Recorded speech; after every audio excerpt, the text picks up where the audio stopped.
Kita kung paano mag-check ng thermostat kasi nagda-diagnose sila thermostat ka o kaya nag-overheat. Kuha natin ang apoy.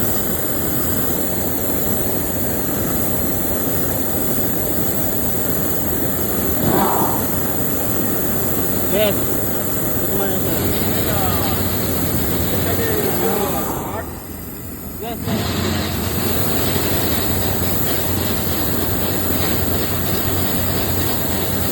Diba? Gumagalaw. Nakabukas na. Wala. Babasahin ko ngayon, ha. Kaya kung babalik sila sa dati, tingnan nyo maigi, ha.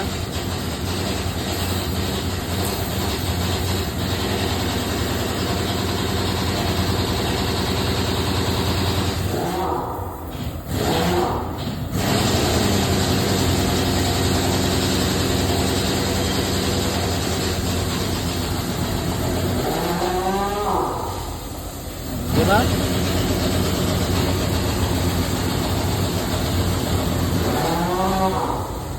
Sarado na. Ano nila sinabing sira ang thermostat? Mga bugok.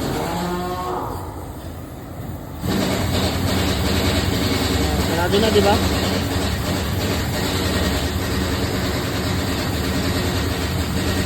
Kapag diagnose lang. Okay, yun lang.